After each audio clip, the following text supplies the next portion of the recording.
నమస్తే, నేను మీ Yamuna. Welcome to our channel. ఈ రోజు మనతో పాటు ఉన్నారు సీనియర్ జర్నలిస్ట్ దుర్గా కుమార్ గారు. నమస్తే సార్. నమస్తే మా యమున, మన వీక్షకులకు కూడా. అయితే రీసెంట్గా ప్రొఫెసర్ నాగేశ్వర్ పైన వివాదాస్పద వ్యాఖ్యలు అయితే జరుగుతున్నాయి. అయితే చంద్రబాబు మరియు జగన్ పై అమిత్ షా చేసిన వ్యాఖ్యలపై ఈ ప్రొఫెసర్ నాగేశ్వర్ మాట్లాడిన మాటలకైతే సారీ చెప్పడం జరిగింది. మరి ఈయన ఎందుకు వివాదాస్పద వ్యాఖ్యలు చేశాడంటారు?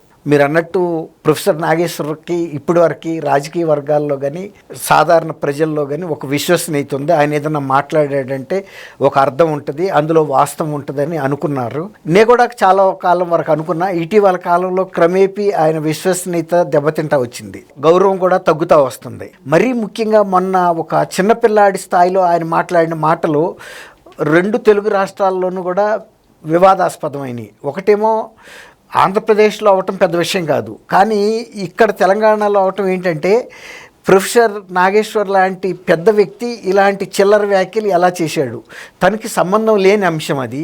తర్వాత ఎవరో గురించి ఎవరో చెప్పారని, ఎవరో తనకి విన్నానని చెప్పటం, అందులో రాజకీయంలో ఉన్నప్పుడు మనం మాట్లాడే ప్రతి మాటకి దాని ప్రభావం ఎంతో కొంత ప్రజల మీద ఉంటుంది, రాజకీయాల మీద ఉంటుంది, మన వ్యక్తిత్వం మీద కూడా ఉంటుంది.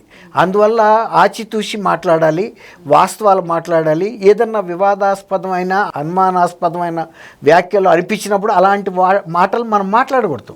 మరి అంత సీనియర్గా ఉన్న వ్యక్తి అలాంటి మాటలు మాట్లాడటం ఎంత వివాదం రేపిందో అంతే బేషరతుగా క్షమాపణ కూడా చెప్పాడు, ఆ శతభిషలు లేకుండా కూడా అని. ఎందుకు అని అంటే మాజీ స్పీకరు, ప్రస్తుత ఆంధ్రప్రదేశ్ సివిల్ సప్లైస్ మంత్రి నాదెళ్ల మనోహర్ గారు డిమాండ్ చేశాడు కాబట్టి, ఆయనంటే నాకు గౌరవం ఉంది కాబట్టి, తర్వాత అనవసరమైన అంశాలు చర్చ జరగకూడదు కాబట్టి అని అన్నీ చెప్తున్నాడు. ఆయన స్పీకర్గా ఉన్నప్పుడు నేను కౌన్సిల్ సభ్యుడిగా ఉన్నానని చెప్పాడు. ఆ మాట ఆయన కూడా చెప్పాడు, అందరికీ కూడా తెలుసు. కానీ ఎవరన్నా దారిపోయే దానయ్యే మాట్లాడవచ్చు. కానీ ప్రొఫెసర్ నాగేశ్వర్ లాంటి వ్యక్తి ఎక్కడో ఢిల్లీలో మనోహర్ గారు, పవన్ కళ్యాణ్ గారు వెళ్ళి అమిత్ షా గారిని కలిసి అమిత్ షా గారితో జగన్మోహన్ రెడ్డిని అరెస్ట్ చేయమని మా పార్టీలోనూ మా రాష్ట్రంలో మా మీద ఒత్తిడి వస్తుంది కాబట్టి మీరు అరెస్ట్ చేయండి అని అడగటం.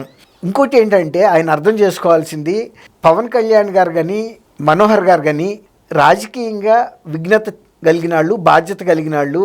మనోహర్ గారు కూడా ఒక మాజీ ముఖ్యమంత్రి గారి కుమారుడు, అంటే మొన్న మధ్య చనిపోయిన నాదెళ్ల భాస్కర్ రావు గారికి స్వయం పెద్ద కొడుకు ఆయన. తర్వాత స్పీకర్గా కూడా పనిచేశాడు అతి చిన్న వయసులోనే. ఈ చాలా కాలంగా కూడా శాసనసభ్యుడిగా ఉన్నాడు. అలాంటి వ్యక్తి అమిత్ షా గారి దగ్గరికి వెళ్ళి జగన్మోహన్ రెడ్డి గారిని అరెస్ట్ చేయమని అడగటం ఎట్లా ఉంది? పోనీ అరెస్ట్ చేయమని అడిగితే ఆయన చెప్పాడంట, ఇన్స్టెంట్ ఫ్రెండ్స్ ఉంటారు, లాంగ్ టర్మ్ ఫ్రెండ్స్ ఉంటారు. చంద్రబాబు నాయుడు గారు ఇన్స్టెంట్ ఫ్రెండ్, జగన్మోహన్ రెడ్డి గారు లాంగ్ టర్మ్ ఫ్రెండ్. ఆయనతో మనకి భవిష్యత్తులో కూడా అవసరాలు వస్తాయి, నమ్మదగిన వ్యక్తి కూడాను. ఇప్పుడు చంద్రబాబు నాయుడు గారికిను ఈయనకి జగన్మోహన్ రెడ్డి గారికి ఏదైనా విభేదాలు ఉండొచ్చు, కక్షలు ఉండొచ్చు రాజకీయ పరంగాను. మీకెందుకు ఉండాలి? మీరు న్యూట్రల్గా ఉండండి. మీరు జగన్మోహన్ రెడ్డిని అరెస్ట్ చేయమని అడగకూడదు.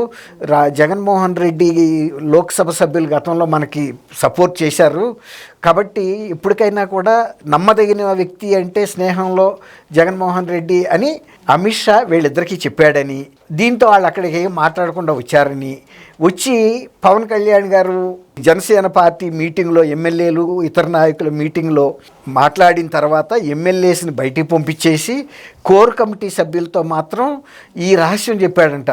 మేము అడిగాము జగన్మోహన్ రెడ్డి గారిని అరెస్ట్ చేయమని, కానీ అమిత్ షా గారు చెప్పాడు చంద్రబాబు నాయుడు గారు నమ్మదగిన వ్యక్తి కాదు కాబట్టి వాళ్ళిద్దరికీ శత్రుత్వం ఉంటే మీరు ఆయన అరెస్ట్ చేయమని అడగకూడదు. మనం సుదీర్ఘకాలం నమ్మదగిన వ్యక్తి జగన్మోహన్ రెడ్డిను, అందులో మీరు కూడా మా కూటమిలో ఉంటారు కాబట్టి భవిష్యత్తులో చెబుతున్నానన్నాడని ఆయన కోర్ కమిటీ సభ్యులతో పవన్ కళ్యాణ్ చెప్పినట్టు, అది ఈయనకి ఎవరో చెప్పినట్టు, ఆ రకంగా అనవసరపు అంశంలో ఈయన తలదూర్చాడు. ఎవడన్నా రాజకీయంగా ప్రాధాన్యత లేనాడు, గౌరవం లేనాడు, విలువ లేనాడు, స్థాయి లేనాడు మాట్లాడితే పెద్ద విషయం కాదు, గాలి మాట కింద కొట్టేసేయచ్చు. అప్పటికే చాలామంది ప్రొఫెసర్ నాగేశ్వర్ కూడా గాలి మనిషి అని పెద్ద పట్టించుకోలే. కానీ విలేకరులు అడిగినప్పుడు నాదెళ్ల మనోహర్ గారు ఒక అప్పీల్ చేశాడు, ఇవన్నీ కూడా సత్యదూరమైన అసత్యమైన విషయాలు, మేము కలవటం కానీ ఇలాంటి అడగటం కానీ మళ్ళీ అమిత్ షా గారు మాతో జగన్మోహన్ రెడ్డి గురించి లాంగ్ టర్మ్ ఫ్రెండ్ అని చెప్పటం కానీ ఏమీ జరగలేదు. ఇవన్నీ కల్పితాలేను. మరి ప్రొఫెసర్ నాగేశ్వర్ గారు గౌరవనీయమైన వ్యక్తే, ఎందుకు మాట్లాడాడో తెలీదు. ఆయన వెంటనే ఉపసంహరించుకుంటే మంచిది అని చెప్పాడని. ఇప్పుడు నిజంగా అసలు అంత బుద్ధి తక్కువ మాటల్ని ఈయన మాట్లాడటం అనేది, ఇప్పుడు రోడ్డు మీద వెళ్ళేవాడికి ప్రొఫెసర్ నాగేశ్వర్కి తేడా ఉంది కదా. లేకపోతే ఎవరో తాగుపోతాడు, లేకపోతే మొన్న చచ్చిపోయాడు ఆయన కుర్చీ తాత 500 రూపాయలు నోట్ ఇచ్చి ఎవరన్నా కెమెరా పట్టుకెళ్ళి ఎవరిని తిట్టాలో చెబితే కనుక బాగా తిడతాడు, భలే నాలెడ్జబుల్గా తిడతాడు. కుర్చీ తాతకిను ప్రొఫెసర్ నాగేశ్వర్కి మొన్న మాట్లాడిన మాటల్లో తేడా ఏమైనా ఉందా? ఎవడో చెప్పటం ఏంటి, ఆయన కల వచ్చిందా, లేకపోతే ఎవడు చెబుతాడు ఇట్లాంటి మాటలు? పని చెప్పినప్పుడైనా అసలు నీకు అసందర్భం కదా అది, నువ్వు మాట్లాడాల్సిన మాటలు కాదు కదా. అవతల అమిత్ షా ఉన్నాడు, అమిత్ షా స్థాయి ఏంటో నీకు తెలుసు, తర్వాత మనోహర్ గారి స్థాయి ఏంటో నీకు తెలుసు, పవన్ కళ్యాణ్ గారి స్థాయి ఏంటో తెలుసు, చంద్రబాబు నాయుడు గారికి వాళ్ళు ఇచ్చే ప్రాధాన్యం ఏంటో తెలుసు. ఇవాళ జాతీయ స్థాయిలో కూటమి ప్రభుత్వంలో చంద్రబాబు నాయుడు గారు 2వ స్థానంలో ఉన్నాడు. అనేక అంశాల్లో భుజం కలిపి పనిచేస్తూ చంద్రబాబు నాయుడు గారిని నెత్తిని పెట్టుకు చూసుకుంటున్న అమిత్ షా గారు అలాంటి మాటలు మాట్లాడతాడంటే నువ్వు ఎట్లా నమ్మేవు? నీ నోటమ్మటి బయటికి ఎందుకు మాట్లాడావు?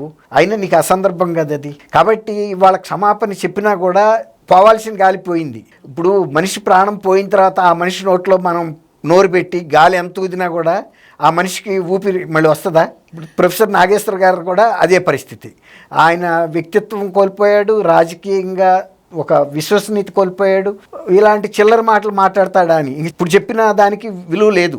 మాట్లాడేసావు, నీ వ్యక్తిత్వం నీ స్థాయి అంతా పోయింది. నువ్వు క్షమాపణ చెప్పినా చెప్పకపోయినా ఆయన ఇచ్చిన ఆ గౌరవాన్ని ఉపయోగించుకున్నావు అంతే. ఏది ఆయన ఉపసంహరించుకోమన్నాడని, అలా ఉపసంహరించుకోమంటాం ఆయన సంస్కారం. అసలు అట్లాంటి బుద్ధి తక్కువ మాట్లాడే వ్యక్తిని గురించి పట్టించుకోవాల్సిన అవసరం లేదని మనోహర్ గారు అనాల్సిన మాట. ఎందుకంటే ఆయన సంస్కారం అడ్డం వచ్చింది, ఎందుకంటే స్పీకర్గా పనిచేశాడు కాబట్టి. అందుకని ఆయన ప్రజాస్వామ్యంగా చెప్పాడు, అందిందే సాలరా నాకు ఈ మాత్రం గౌరవమైనా దక్కిందని ఈయన నేను ఉపసంహరించుకుంటున్నాను, బేషరతుగా క్షమాపణ చెబుతున్నాను అన్నాడు. అసలు ఆ స్థాయికి ప్రొఫెసర్ నాగేశ్వర్ గారు వెళ్ళటం రాజకీయ వర్గాల్లో సాధారణ ప్రజలు కూడా విస్మయం చెందారు. ఇప్పటికైనా ఆయన మానుకుని పోయిన విశ్వసనీయతని సంపాదించుకోవడానికి ప్రయత్నించాలి. లేదు ఇక రాదు అనుకున్నప్పుడు ఇక గమ్మున పక్కకు జరగాలి. అంతే. Okay, thank you sir. Thank you అమ్మా. ఏమన్నా మన వీక్షకులు.